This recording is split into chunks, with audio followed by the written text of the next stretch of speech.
आज हमें पढ़ना है चुंबकीय क्षेत्र में स्थित धारावाही लूप पर बल युग्म, यानी torque on A current carrying loop place in a magnetic field. किसी धारावाही लूप पर बल युग्म जो कि जबकि वो लूप किसी चुंबकीय क्षेत्र में रखा गया हो। ध्यान से सुनिए, शायद इससे अच्छा कंसेप्ट न कहीं मिले। एकदम बहुत आसान भाषा में पूरा फिगर के साथ, तो पूरा अंत तक वीडियो देखिए अगर समझना है, अदरवाइज मत देखिए। चलिए शुरू करते हैं। मान लेते हैं, देखिए एक मैग्नेटिक फील्ड है, ये जो बी दिखाया गया है, और इसमें हम लोग एक क्या करते हैं, एक यहाँ देखिए आयताकार लूप ले लिए हैं, और इस आयताकार लूप की ये जो लंबाई है, इस लंबाई को हम लोग, जैसे ये लंबाई देखिए पी क्यू, ये लंबाई है, और इधर भी आर एस, ये भी लंबाई है, इसकी लंबाई एल ले लिए, और जो ये भुजा है क्यू एस, ये क्यू आर और पी एस, ये चौड़ाई है, इस चौड़ाई को हम लोग स्मॉल बी ले लेते हैं। ये लंबाई है, इसको एल ले लिए, ये भी एल हो जाएगा। ये चौड़ाई है, इसको स्मॉल बी ले लिए, ये भी स्मॉल बी ले लिए। ठीक है, अब आगे देखते हैं। देखिए यहाँ पर जैसे ही हम इसमें करंट फ्लो कराएंगे, मान लीजिए हमने इसमें करंट फ्लो कराया, जैसे इसमें करंट आई फ्लो होगा, वैसे ही हम लोग ये पढ़े हैं कि जब कोई धारावाही चालक किसी चुंबकीय क्षेत्र में रख दिया जाता है तो उस पर एक बल कार्य करता है, जिसको हम लोग बताए थे। उस बल का मान कितना होता है, तो वो होता है F I B L sine theta, F I B L sine theta. तो देखिए यहाँ पर क्या होगा, यहाँ पर देखिए यहाँ पर ये धारावाही जो लूप है, इसमें देखिए चार भुजाएं हैं। एक ये भुजा पी क्यू, दूसरा ये आर एस, यहाँ क्यू आर और पी एस, ये चार भुजाएं हैं। इन चारों भुजाएं एक एक धारावाही वायर की तरह से बिहेव करेंगे और चारों पर एक एक फोर्स काम करेगा। तो देखिए ध्यान से, मान लीजिए अब बात करते हैं पी क्यू की। तो ये पी क्यू में ये देखिए धारा की दिशा इस तरह से है। इसमें ये धारा की जब दिशा हो जाएगी तो आइए देखिए ये चुंबकीय क्षेत्र की दिशा, ये इसके लंबवत है।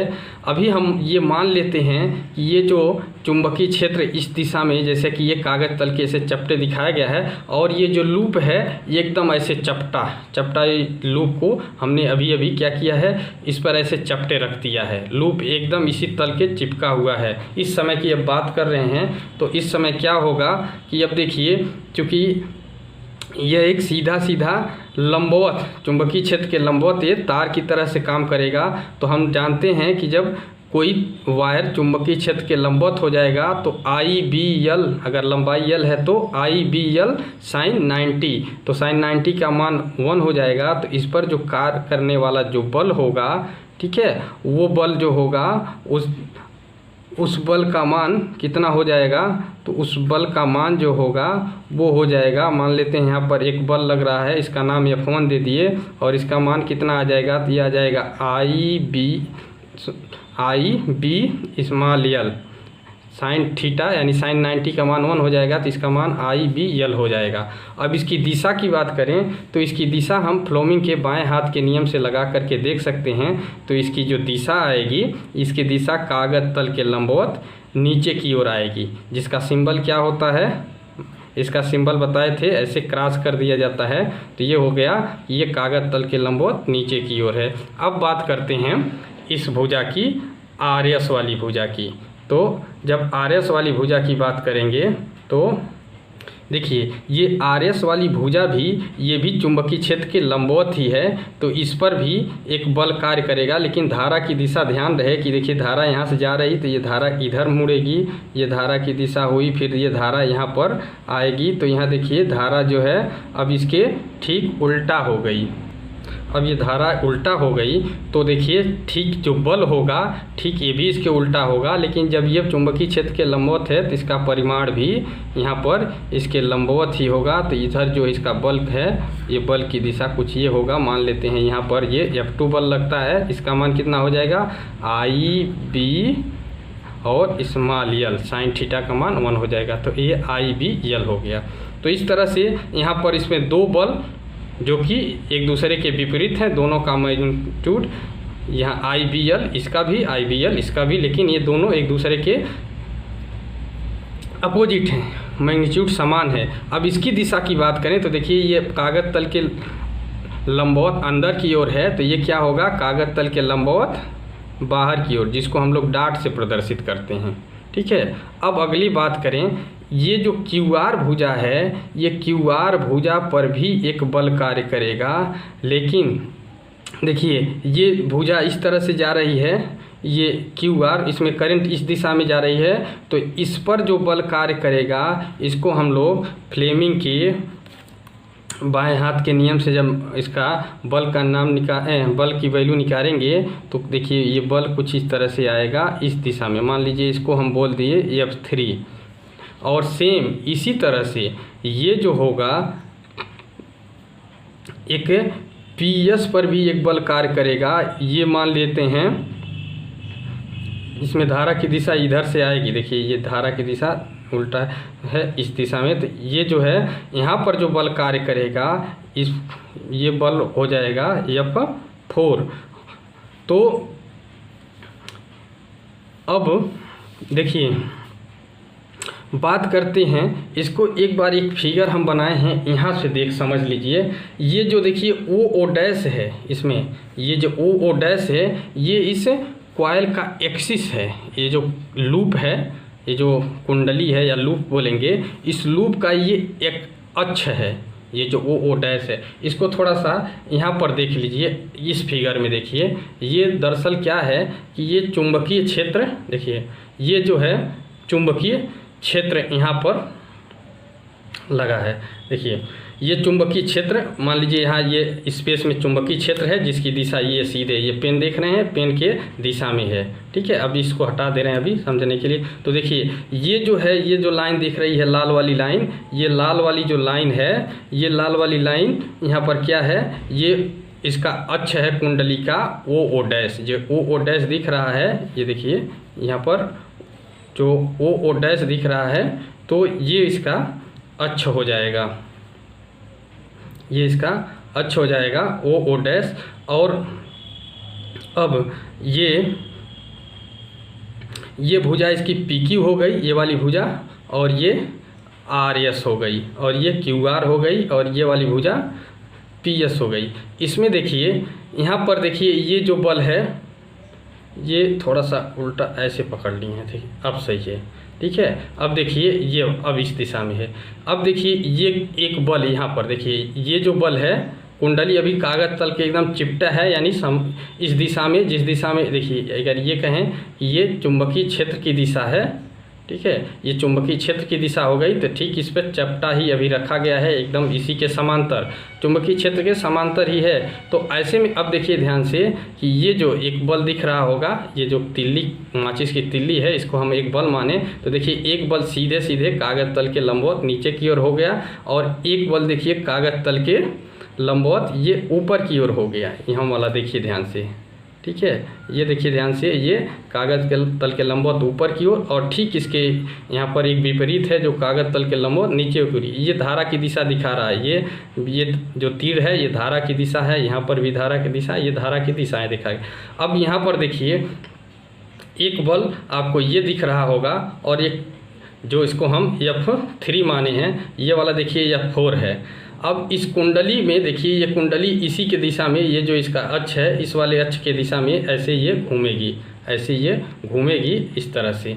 इसमें देखिए ध्यान से, तो ये वाला बल दोनों को मिला दीजिए, देखिए दोनों एकदम सीधे एक दिशा में हैं, यानी कहने का अर्थ ये है, इसका अर्थ ये निकला कि जो F3 और F4 हैं, इनका जो लाइन ऑफ एक्शन है, ये दोनों का लाइन ऑफ एक्शन एकदम समान है, दोनों एक ही, दोनों की जो क्रिया रेखा है, किसकी F3 और F4 की जो क्रिया रेखा है ये समान है। और चूँकि इनका जो मैग्नीट्यूड तो बराबर होगा ही, मैग्नीट्यूड तो बराबर है, और बात क्रिया रेखा की करें तो समान है, तो ये सीधे सीधे ये और ये एक दूसरे को कैंसिल कर देंगे। ये और ये दूसरे को जब कैंसिल कर देंगे, F3 और F4 एक दूसरे को कैंसिल करेंगे। अब जब ये कैंसिल कर देंगे तो बचेगा कौन? बचेगा ये F1 जो कि कागज तल के लंबवत नीचे की ओर दिख रहा है। ये देखिए ये वाला जो F1 बचेगा और ये वाला जो है F2, यही दोनों बचेंगे। और ये दोनों क्या होंगे? ये दोनों देखिए, इसको हटा देते हैं। ये देखिए ये कैंसिल कर देगा, ये भी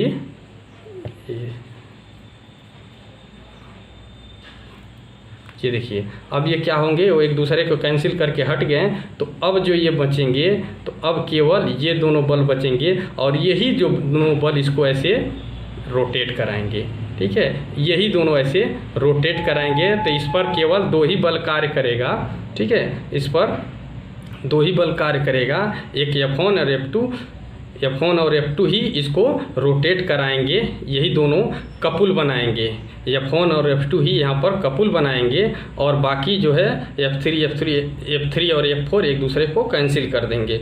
तो इस प्रकार से हम कह सकते हैं कि ये फिगर आपको समझ में आ गया होगा। अब इस पर आते हैं। यहाँ पर हमने 3 फिगर भी बनाया है, थोड़ा इसको समझते हैं। यहाँ हमने लिख दिया F3 तथा F4 बराबर व विपरीत होने के साथ एक ही क्रिया रेखा पर हैं, जो कि एक दूसरे को निरस्त कर देंगे। तो देखिए जब F3 और F4 यहाँ पर निरस्त हो गए, अब हम एक कंडीशन की बात कर रहे हैं। और ये कंडीशन ऐसा कि मान लेते हैं ये जो कुंडली है, ये जो कॉइल है या लूप है, ठीक है, ये चुंबकीय क्षेत्र की दिशा से थीटा कोण पर हो। ये है चुंबकीय क्षेत्र की दिशा। मान लीजिए ये जो लाइन दिख रही है, ये वाली काली वाली लाइन चुंबकीय क्षेत्र की दिशा है, यहाँ से ये थीटा कोण पर हो। तो चलिए यहाँ पर देखिए ये इसका ये जो एक लाइन दिख रहा है हल्का हरा, ये चुंबकीय ये कुंडली का अक्ष है। इसका मतलब ये जो अक्ष है, ये चुंबकीय क्षेत्र ये वाली लाइन से ये मान रहे हैं हम कि ये थीटा कोण पर है। ठीक है, अगर ये चुंबकीय क्षेत्र से थीटा कोण पर है। अब ऐसे में बात करने जा रहे हैं, तो ऐसे में अब केवल इस पर कौन बल कार्य करेंगे? F1 और F2, जो कि बराबर और विपरीत तो हैं, लेकिन उनकी क्रिया रेखाएं समान नहीं हैं। अभी जो देखे हैं एक बार फिर देख लीजिए। देखिए क्रिया रेखाएं की बात करें तो इसकी क्रिया रेखा देखिए इस दिशा में जाएगी, इसकी क्रिया रेखा, और इसकी क्रिया रेखा ये है। दोनों की क्रिया रेखाएं एकदम अलग अलग हैं। तो ये जो हैं कपुल बनाएंगे, यही दोनों बल F1 और F2 कपुल बनाएंगे। और बाकी तो इसका अभी तो देखे ही हैं, F3 और F4 क्रिया रेखाएं समान थी तो वो कपुल नहीं बनाएंगे, बल्कि एक दूसरे को निरस्त करेंगे। तो अब बात करते हैं F1 और F2 की। तो ऐसे में क्या होगा? इसमें ये धारा की दिशा दिखा दे रहे हैं। अब देखिए अब क्या होगा कि ये जो F1 है ये कुछ इस तरह से इसको खींच करके ले जा रहा होगा। F1 इस तरह से कुछ खींच के ले जा रहा होगा और F2 कुछ इस तरह से खींच रहा होगा, ये F2। ठीक है, जैसे कि इस कुंडली को देख लीजिए ऐसे। अब ये पहले तो क्या था, एकदम ऐसे खड़ा था, लेकिन अब क्या है, ये कुछ इस तरह से ऐसे मान लीजिए रख दिए। तो ये देखिए चुंबकीय क्षेत्र की दिशा अगर ये है तो यहाँ से ये कुछ कोण पर बना है, कुछ कोण पर है ये। अब इस समय की बात होने जा रही है, ये कुंडली का अक्ष है। तो इस समय क्या होगा? इस समय अब हम इस बलयुग्म की बात करेंगे, जो F1 और F2 मिल करके एक कपुल बनाएंगे, जिसको इंग्लिश में बलयुग्म कहते हैं। अब इसकी बात करने जा रहे हैं। तो इस बलयुग्म की बात, तो इस बलयुग्म को हम कैसे निकालेंगे? तो हम जानते हैं कि ये बलयुग्म में पहले बल का मान यहाँ पर लिखते चलिए IBL। यहाँ पर भी क्या होगा? IPL। यही दोनों बलयुग्म बनाएंगे। तो हम जानते हैं बलयुग्म इक्वल टू क्या होता है? इसमें से कोई एक बल और इनके बीच की लंबवत दूरी। तो लंबवत दूरी निकालने के लिए एक अगले फिगर पर चलते हैं। यहाँ हम 3 फिगर का मदद ले रहे हैं, एक अगले फिगर के चलते हैं। और अब देखिए ये फिगर वही वाला है, फिगर तो ये वही वाला है, लेकिन इसमें क्या है कि थोड़ा सा इसको हम ऊर्ध्वाधर से देख रहे हैं। ऊर्ध्वाधर से देखने का मतलब ये जो है, ये जो कुंडली थी इसको सीधे सीधे यहाँ से देख रहे हैं, केवल इसका एक कोरी बस ऐसे देख रहे हैं। ठीक है, ऐसे मान लीजिए आपको खड़ा करके दिखा रहे हैं, इस समय ध्यान से देखिए तो आपको केवल एक पतला सा वायर, ये देखिए, अब केवल आपको एक पतला सा दिख रहा होगा। इस समय की बात कर रहे हैं। अब ये वाला बल देखिए ध्यान से, ये थोड़ा सा, अब देखिए केवल आपको एक ही दिखाई दे रहा है। तो इस समय ये ऊर्ध्वाधर देख रहे हैं आप, सीधे हम ऊर्ध्वाधर पकड़े हैं तो देखिए ये ऊर्ध्वाधर पकड़ने पर आपको सीधा ऐसे दिखाई दे रहा है। इसी फिगर को यहाँ पर हमने ड्रा कर दिया है। तो ऊर्ध्वाधर देखने पर क्या है कि ऐसे मान लीजिए यहाँ ऊर्ध्वाधर देखने पर ये चीज़ दिख रहा है कि ये जो चुंबकीय क्षेत्र की दिशा से अभी हमने माना है कितना कोण बनाया है, थीटा कोण बनाया है। ठीक है, या यही कहें, यहाँ पर भी कह सकते हैं कि ये थीटा कोण, चाहे ये कहें चाहे यहाँ कहें, ये थीटा कोण यहाँ पर बनाया है। इसका मतलब ये वाली जो ये वाला होगा, ये कितना होगा, जब ये थीटा है तो इसके ऊपर वाला ये 90 माइनस थीटा होगा। ठीक है, तो ये 90 माइनस थीटा होगा तो यहाँ पर कितना होगा, ये जो बल तो इधर सीधे ऐसे लंबवत नीचे की ओर लग रहा होगा। ठीक है, तो ये जो होगा ये थीटा हो जाएगा, ये वाला क्या होगा, ये थीटा हो जाएगा, क्योंकि ये 90 माइनस थीटा तो ये थीटा हो जाएगा। और इसी को सीधे ऐसे लंबवत थोड़ा सा ऐसे बढ़ा दीजिए। ठीक है, इसको लंबवत बढ़ा दीजिए और ऐसे इसको भी ऐसे ले चलिए, मिला दीजिए। ये इसको हमने ला करके मिला दिया और इसको लंबवत हमने बढ़ा दिया। ठीक है, तो अब देखिए ये एक बिंदु पर आकर कट किए, मान लो इस बिंदु का नाम हम ए दे दिए। ठीक है, अब इस बिंदु का नाम ए दे दिए तो अब देखिए एक बल तो यहाँ से काम करेगा ही, और दूसरा बल ये जो है, ये बल भी यहाँ पर लिख दिए, ये जो है ये F1 है, ये F1 है। और यहाँ वाला कौन था, तो ये वाला जो था F2 था। इन बलों को ध्यान रहे, ये जो बल हैं यहाँ पर, इस पर F1 काम कर रहा है, यहाँ पर F2। फिर एक बार दिखा देते हैं कि ये कुंडली सेम ऐसे ही है, देखिए ऐसे पकड़े हैं तो इस दिशा की बात हो रही, या ऐसे ये ऐसे देखिए ये इस दिशा की बात हो रही है। ये वाला, ये देखिए जो बल ये वाला दिखा रहे हैं, ये ऐसे नीचे गया है यहाँ पर, ये जो है ये वाला यहाँ गया है, और ये जो है सीधे लंबवत ऊपर की ओर, जिसको यहाँ F1 दिखाए हैं, और ये जो है F2 है। ठीक है, तो ये F1 और F2 की बात यहाँ किया जा रहा है। तो इनके बीच जो लंबवत दूरी, इनके बीच की एक लंबवत दूरी हमें निकालना है। तो ये लंबवत दूरी कैसे मिलेगी, तो यहाँ पर जब हम इसको पता कर लिए कि ये वाला जो एंगल होगा, ये बड़ा सा बना देते हैं, ये वाला एंगल कितना होगा, थीटा होगा, यही है, इसको बड़ा कर दिए। मान लीजिए ये जब थीटा होगा तो ये तो हम जानते हैं, ये जो लंबाई है जो QR है चाहे PS है, इसी अक्ष के इसी भुजा के परितः वो घूम रहा है ना, PS या PR के परितः ये घूम रहा है। तो इसका मतलब है कि इसकी जो लंबाई है कितनी होगी, तो हमको पता है कि ये लंबाई B है, हमने इसको B ही तो माना है, इसकी जो चौड़ाई के बराबर ही होगी। तो ये जो है B है। ठीक है, और ये जो थीटा है तो ये जो होगा ये B cos थीटा होगा, और ये वाला भुजा क्या होगा, तो ये हो जाएगा B sin थीटा। और यही तो इनके बीच की लंबवत दूरी है। तो अब हम लोग चाहें तो इसका आघूर्ण निकाल सकते हैं। तो बल आइए वही निकालते हैं। तो इस प्रकार से हम लिख देते हैं। अब देखिए यही बातें हमने लिख दिया है कि F1 और F2 ही यहाँ पर बल आघूर्ण बनाएंगे, क्योंकि इनकी क्रिया रेखाएं अलग अलग हैं। अतः बल युग्म का आघूर्ण, जो बल युग्म के आघूर्ण को हम लोग टाउ से प्रदर्शित करते हैं। टाउ इक्वल टू क्या हो जाएगा, बल गुणे बलों के बीच की लंबवत दूरी। तो बल का मान कितना है, बल का मान यहाँ पर देख सकते हैं कितना है, तो ये है IBL हो जाएगा।